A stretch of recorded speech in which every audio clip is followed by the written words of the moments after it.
What's up? Matt Platt back with another restaurant author conversation. Today, I've got somebody that's north of the border up in Canada.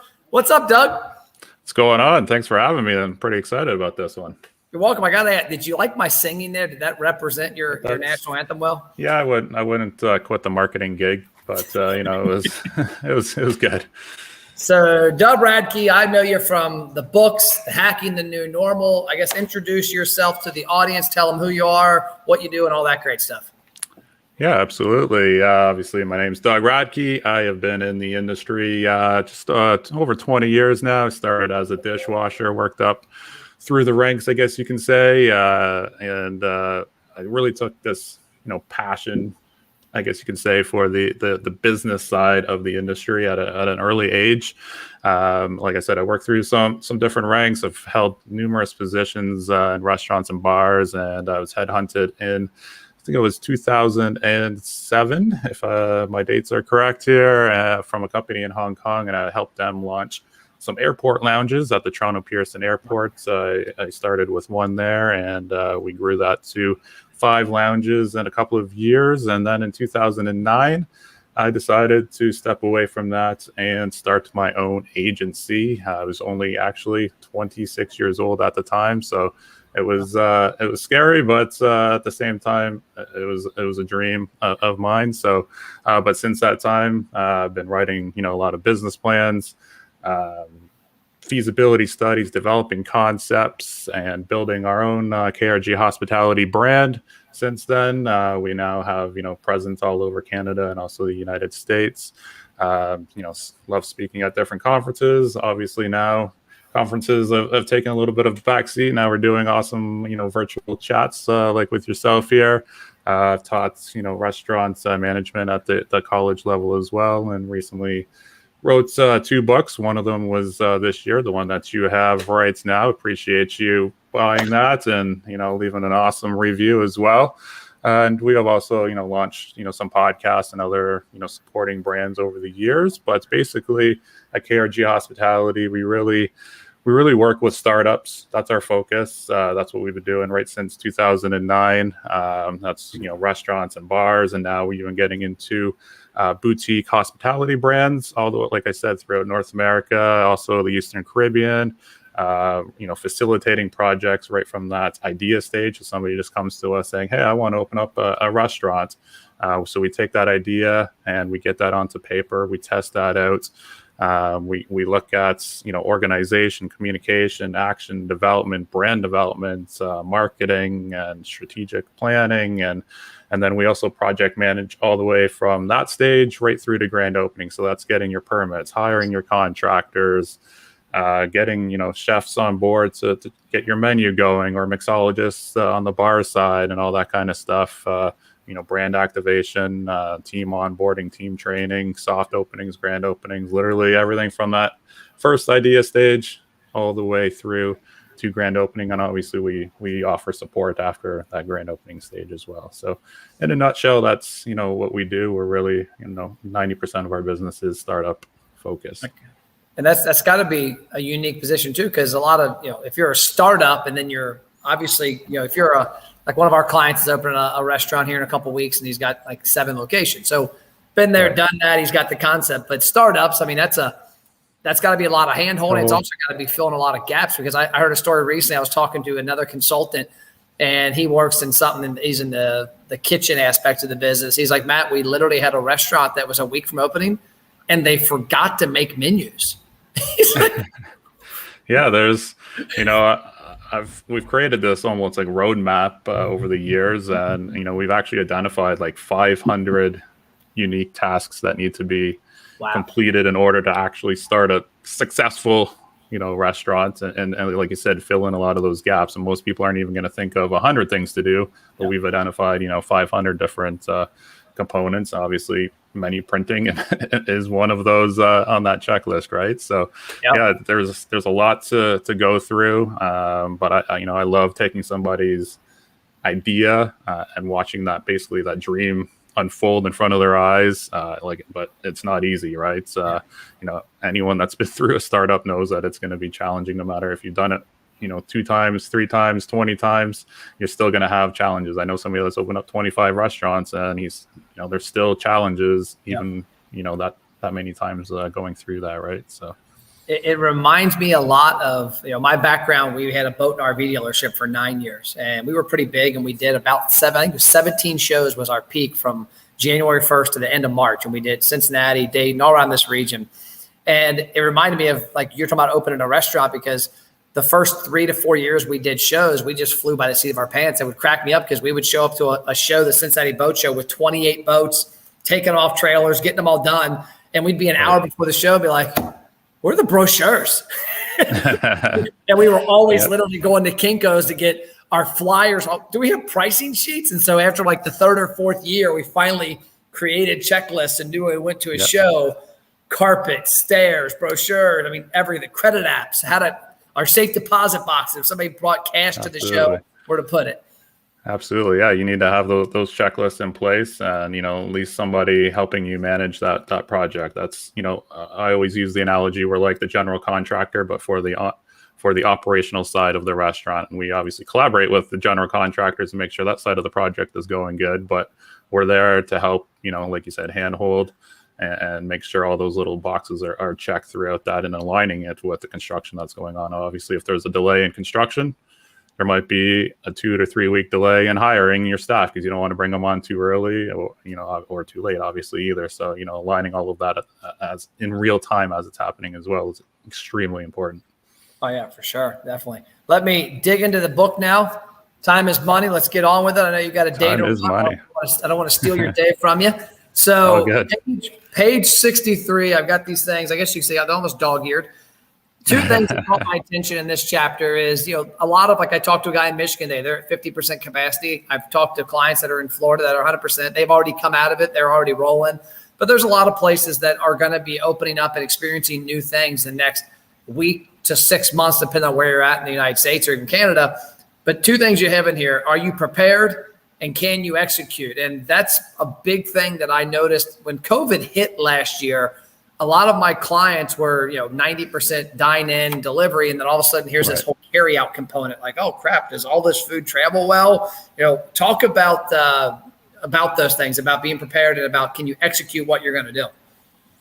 Yeah, this industry is obviously, facing a ton of challenges right now, probably more challenges now than ever before. And, being able to make sure you're in a position to understand what is happening, being able to pivot as quickly as possible.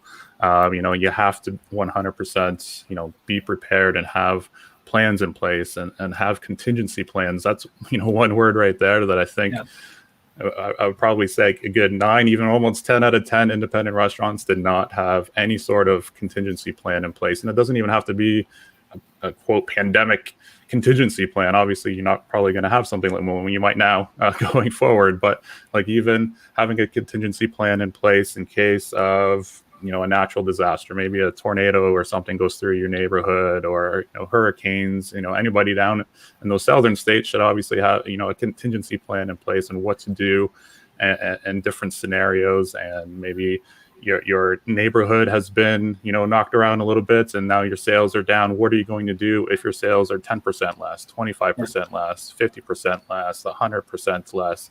So, being able to be prepared for all of those different scenarios is critically important. And that's, goes back to, even the startup phase and having those plans in place even before you get open. But anybody that's operating right now absolutely has to have that in place right now. So, that comes to being prepared. And obviously execution is, being able to execute. You can have basically all the plans in the world and not be able to execute is not going to do anything for you, right? The plans just become plans at the end of the day. So moving forward, we have to really make sure that we are executing these developed plans at a very high level to basically differentiate ourselves as well. You need to be open to change right now. That was something that was a huge focus of the book itself, was just being able to understand that change is here and it's not going anywhere, and you need to be able to adapt to change. You need to have structure in your business. This is not a game at the end of the day. This is a business. You need to have structure.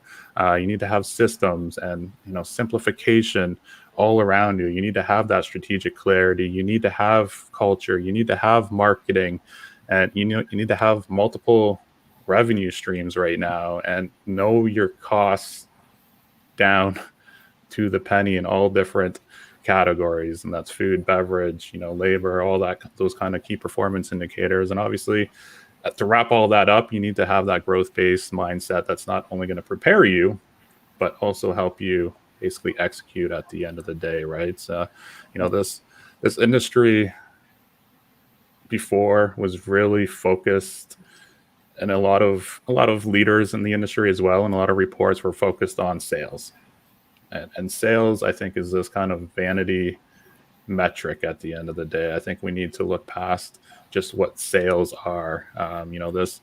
This industry, had a lot of other issues, and a lot of that has been identified since the start of the pandemic, right? Obviously, we had low profit margins, right, that are nowhere near where they should be, and that was really identified in those first 1 to 2 months of the pandemic. I think there was a stat that came out that said the average restaurant didn't have enough cash flow on hand for I think it was like 2 or 3 weeks. Yeah. Right. So, that's not good, right? So we need to, fix that. And that goes back to contingency plans and having that kind of those systems in place. There's poor pay and culture and, diversity and leadership among so many independent places, leading to, a variety of different scenarios and a talent pool that we are now, a year into this is shrinking, and almost everybody's having difficulties rehiring as they're, getting ready to reopen, right? Yeah. There's been, layers of complexity added, technology, delivery obviously is a big thing, and I'm sure we might touch on that today. And market oversaturation, obviously that's changing now, because sadly, due to a lot of the closures that are out there, but they're confusing brands and lack of guest experiences and training and just good core standards, and just touching base again on that delivery note. I think we're going down this slippery slope of people going to vendors like Uber Eats to decide what to eat versus deciding what to eat and then contacting the restaurant directly, or as a last resort, using that third-party delivery, right? So all of these things need to be, considered and thought out and planned for, and it's really a part of our, what we call the non-negotiable plans that you need to have.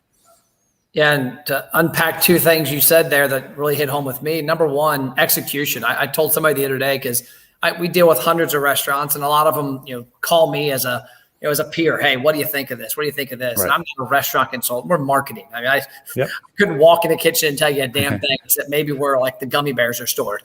And I said, I told the client, I said, the biggest mistake I see as a whole is lack of execution. Is that people come up with these awesome ideas, these strategies, I call them plays. We're going to do this. So at the end of the day, take action.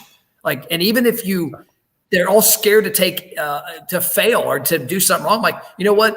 To me, imperfect action is better than no action, and that's what I see a big problem is when you said execute. And the other part there you mentioned was third party. I told a lot of people, like, you know what? Third party is advertising, and the reason that like when I turn to third party personally, because I use it probably once or twice a week, it's because nothing sticks out, and it's because, in my opinion, one of the worst people in the entire industry. That's why I picked restaurants back in 2015 as a place to shift my entire business, is I saw that restaurants were the ones that needed the most help at learning how to invite people to eat food with them. And that's one of the biggest aspects. That's why consumers are turning to third party, because your restaurant isn't top of mind enough with the people who should be eating with you. And so they're like, oh, what do I eat? I don't know. Let's look at Uber Eats. That's exactly, and that's not what you want to have happen. Obviously, you want to be coming first to mind, because as soon as they go onto that app, it's just a gong show of who they're going to end up choosing. Right? There's so many options for them to choose from that you're not going to likely be found. So you need to like you said, execution is the huge keyword in all of that, and taking these plans or working with vendors like yourself that really, dive into the marketing aspect on the execution and create these campaigns that, are going to generate that awareness and, repeat business as well. Yeah. And we got a question before we move on to the next one is Steve says, ghost kitchens are popping up, either freestanding or work out of existing restaurants, rental kitchen spaces. How is this changing marketing strategies I'll get your opinion, but my opinion is it's the same thing for us. We've got a handful of ghost kitchens we work for now. We've got a handful of clients that have secondary brands that they use. And it depends on the market you're in, but at the end of the day, it's the same marketing is get people's attention, get their information and sell them food, over and over. Yeah, for sure. I could probably talk about ghost kitchens, that could be like a whole other episode probably, but, I have my thoughts on it. Obviously right now it's a hot topic. Do I think it's the quote future of the industry? No. Are they going to have their space in the markets? Yes. I personally like quote virtual kitchens versus that of ghost kitchens, because you can still have that connection with your customers. You're still in a standalone business. You're still, owning that, customer journey and, a variety of other positives that come out of that.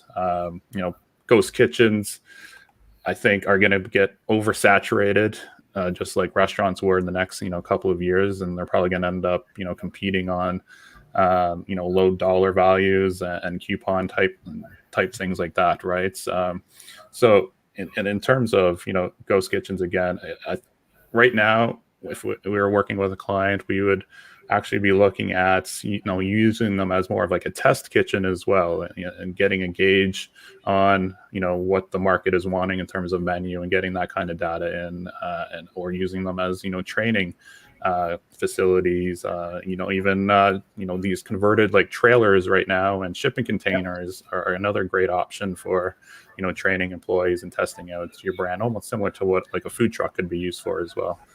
Yeah, and great question, Steve. And to wrap that up for me, as I talked to a restaurateur the other day, and his comment, he said, Matt, they're looking at things. He's like, but the one thing I think restaurant owners are missing is they're taking advice from some of these third parties. Like, hey, there's a need for chicken wings in your area, a need for hot chicken in your area. He's like, at the end of the day, you got to look at your staff too and go, can they execute it? Are they good? You might have a restaurant that's a pizza restaurant, and your team is trained on making pizzas, and all of a sudden you're asking them to do, different types of spaghettis, and they might suck at that. So you got to make sure you can deliver, because last thing you want to do is just sell something to be selling something to get cash flow and not be known for anything. Absolutely, 100%. Okay, so page 90, and I put a little note in here, so that might have confused you when you saw that when I put it out there, but customer retention, so 9%, 18%, 27%. I was doing a case study there. I'm actually publishing it for a couple of national magazines, and it's on a casual dining concept we work with, and it was kind of wild. I was going through this whole case study. I got to the end, and we have our system allows us, we find out when people join the restaurant's database, are they a new, frequent, or lost customer? Because the conversation is different among those. Well, then I was looking when we did this campaign for this company, it was a retention campaign, and it was getting people to come back in. And we looked at it, and I said, well, here's the three components. What's our comeback rate of people that tell us they're new, people that tell us they're frequent, people that tell us they're lost? And it was wild. The new customers came back at 9%. The lost customers came back at 18%, and the frequent customers came back at 27%. So a frequent customer was 3 times more likely to come back than that new customer. And so a big thing you talked about in the book on page 90 was customer retention, because I always tell my clients, it's easier to keep a customer. It's it's easier to get somebody to come back that's been there, and it's 3 times more likely than somebody that's never been to your place. Talk about retaining people. Absolutely. I think you nailed it right there. I don't think it's a secret that customer retention is going to increase your customers, like you can say, like lifetime value to your brand, and obviously it's going to boost revenue and profits, and obviously profits only if you know and control your costs at the same time, right? But you can have all the revenue in the world, like I said, but if you're not controlling costs and generating profit, then almost this number is meaningless at the end of the day. But customer retention is going to help build genuine relationships, or what I like to refer to as connection, and that was another huge portion of the book as well. Just finding ways to generate actual connection with your customers. And going back to that last question, from one of the visitors here is about ghost kitchens, and I really think that ghost kitchens are going to lack that ability to actually drive connection with customers, right? But once you do that, though, to the customer, you are not just another restaurant or a bar or entertainment type venue, right? That means that they trust you with their money because you are giving them value in exchange for that, right? And the best customer retention tactics that are really out there enable you to form that lasting relationship with the guest, who will then become loyal to your brand.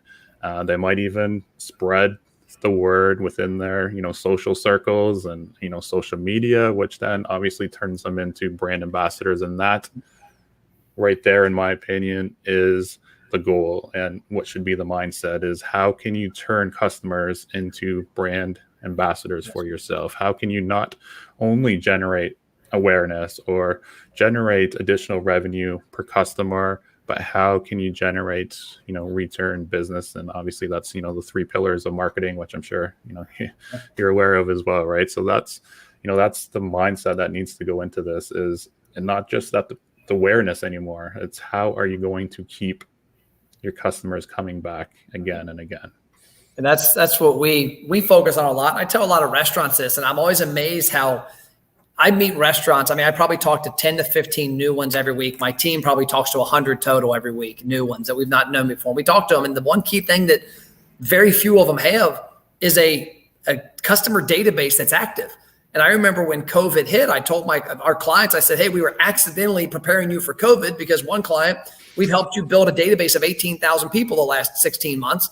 Let's use it. Let's have conversations. And that's one thing that I always talk about. I'm like, there's three ways to drive revenue, as bring in new customers, bring back repeat customers, and increase your average check size. Well, the only way to bring back people and increase average check size is to know the people. And when I look at these numbers, like I just didn't pull these out of one, we've got hundreds of case studies that show it's 3 times easier to get a person to come back to your restaurant over and over than it is to find a new person. But the only way you get that person to come back over and over, even if it's a new customer, get them to come, is to know who they are, is to have their phone number, their name. And that's one thing too, where third party is really stealing the show from a lot of restaurants, is those restaurants don't know who that customer is. They don't know their name, their email, their phone number. They just know an order came and went. Exactly. And that's a huge gap that needs to be filled. And, that metric needs to change, and I think there has been over the last year that learning curve for independent restaurateurs in particular I actually do need to know my customers, because now I'm losing them to these third parties, right? And, that comes down to, like you said, knowing your customers. And it's not just basic demographic information. You need to know your ideal customers like the back of your hand, basically, right? And, find ways to keep that data in-house. That's the key component.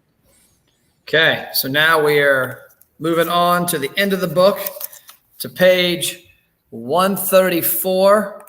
134. That is 134. That is guest journey maps. And like I was looking at this is a little above my pay grade when it comes to restaurants, but we've got this. We have what we call our roadmap that we let our clients know.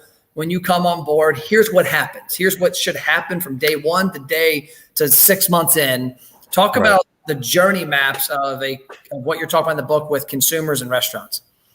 Absolutely. Yeah. Customer journey maps, one of my, I wouldn't maybe say favorite, but super document that it is absolutely needed for like every single client that we work with. And basically when you truly understand your markets, you can actually start to extract those emotions and personalize the food and beverage experience, going back to what we were just talking about, and you can do that, through use of storytelling and using these guest journey maps. And it's something, like I said, that we complete for every single startup that we work with. But you can't just go and, design a map. You have to understand that customer profile first.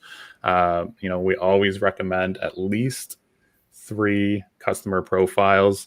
We often ask who is, and I'm sure you do as well, who is your target customer? And, a lot of times it could be, 25 to 45-year-olds. Let's just throw that out there as an example. That's pretty generic and an extremely wide scope, especially if you're in a large market, right?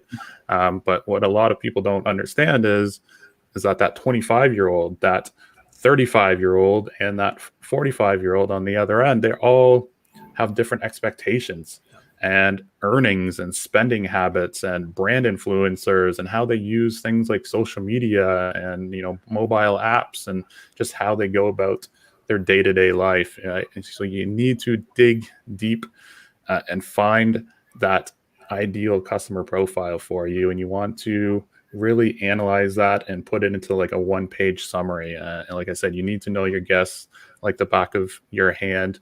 I'm just going to pull up one sample here that we did just so I can hit all of the points, for your viewers here. Like we created a profile for a brand, and we named this customer. Her name was McKenna. She rents an apartment in Toronto with one roommate.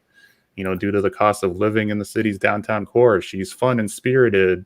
She needs to be where the action is. She follows brand influencers. She's price sensitive with shopping and dining, though she wishes she didn't have to be. Her income isn't high, but she spends most of her discretionary income on herself and personalized experience. She is tech savvy. She shops online. She has all the in-trend social media channels. She prefers hanging out with friends and loves music. She's motivated by starting a career. She's frustrated by the dating woes in the area. She wants to spend more money. She gets her coffee from Starbucks. Uses Uber for rideshare. She uses Instagram and Snapchat, and her monthly spending on groceries is $242, and her monthly spending on food away from home is $215, and her average salary is $44,900 per year, and she's a sales coordinator. She's single, like I said, and dating, and she's renting with her friends, right? So we create that profile, and we do that for at least 3 different ones, so we can really identify some of those key points of information, right? That's unbelievable. That's deep. And that's deep. I love that you did that. I didn't know that about you as far as how you did that with your clients, that deep. My background in radio, I had some consulting I did and worked with a company, a radio group in Cincinnati. And one of the program directors had a giant cardboard cutout on the wall. And they had what you just did. They had the name, and they had every spec. And their DJs, when they came on air, it was an AM station, when they were required. Every DJ, when they walked in the building, before their on-air shift, walked in, looked at that person and said, today I'm going to have a conversation with that person, because it will draw – that's everybody, because like you said, like there's, let's say 100,000 metrics to that. You said McKenna, I think, there's 100,000 metrics there. If you talk to her, there's somebody that's got like 98% or even 70%, and it's going to resonate. And I think that that's a huge element that businesses need to know, because like you said, it's a wide range. Bob Evans was a client of mine back in the late 90s in radio. And I remember, I'll never forget this lady named Sue Mulholland out of an agency in Chicago. She said, Matt, our demo is 25 to 65-year-old women. And I'm like, okay. I said, and they had the same rate. I had a couple of stations they bought. They bought a hot AT we had. They bought the oldie station. Same commercial. And I said, Sue, I'm just asking a dumb question. I'm a young 20-year-old kid, like 24, 25 years old probably at the time. I said, my wife, who has no kids and has a lot of disposable income and is in her early 20s, and my mom, who's in her 60s, they're in different parts of their life. How can you have a radio commercial and a media buy that tries to tell the same story to the same person? That's gonna fail. And this was a big agency out of Chicago that knew more. Yeah, it's the same thing, for restaurants. Like I said, if you have that large of an age gap in your target customers, like their experiences and what their expectations are going to be completely different. So once you have that information, then you can create that guest journey map. And that's, going through the pre-visit, which is awareness basically. And then, what is happening when they're arriving to your restaurants, and what is happening when they're, being seated in your restaurant, and what is happening when they're, eating and drinking in your restaurant, or having, entertainment or whatever it is. And then obviously the key component, and going back to customer retention, is the post visit, right? So when you're looking at these maps, what we like to look at, going back to McKenna, the example that I just used, what is she thinking during that pre-visit stage? I want to go somewhere new for my birthday. Okay. what is her action going to be during that? It's maybe going to search engines or asking a friend for a recommendation, and what's the pain point in all of that. And that, could be there's too many choices, or, the lifestyle or the entertainment options that are there are going to be potentially a pain point for them. Basically, their goal, though, is to find somewhere for her and her 3 friends to have a birthday dinner. So what are the touch points for the brand during this experience? Maybe it's Google My Business, having that all set up, or, social media channels and other digital marketing, right? And then you just go through that exact same scenario for all of those different elements. Like I said, arriving, sitting down, like what's happening when they're being seated. Maybe she's thinking, I can't get over the detail of the design in this restaurant, whatever it is, right? So and just putting that map together is extremely important to really understand, and one should be completed for each of those guests as well. And also, to me, what resonates there is understanding the music, the atmosphere, the bathrooms. Like I went into a place called Fruitables up in Mason, Ohio, that Doug back here loves and consumes their food way too much. They're also a client. And I remember going in there, and when I went into the restaurant, I went to their bathroom specifically. Like, it was my wife, and my wife is their target audience. And I remember thinking, man, Christy would love this place. Like, this has a woman's touch, and who's walking in here. And then there's other places I go to that I'm like, you guys realize that you're way off the mark with if your target customer comes in here, this isn't what they want to hear, what they want to see. This isn't going to make them feel like this is a place they're meant to be. And I think a lot of businesses, they design, especially startups, franchises, it's tough. They've got a mix. But a startup, they've got their feel that they like. And I'm like, it doesn't matter what you like. Matt Plapp, it doesn't matter what I like from restaurant marketing. It matters what my restaurant clients like and what gets them, success. Yep. That's a key element of building that out. Absolutely. Yeah. You nailed it right there. You can't build something just because it's what you want or like. You have to, build it for your target audience. And that's, that's where that gap usually starts to happen. A lot of people want to create a steakhouse because they think they can create a good steak at home, but maybe the market isn't ready for that. And 2, all the design elements and sensory experiences all need to match with that as well. So cool. Right there. Well, I love it.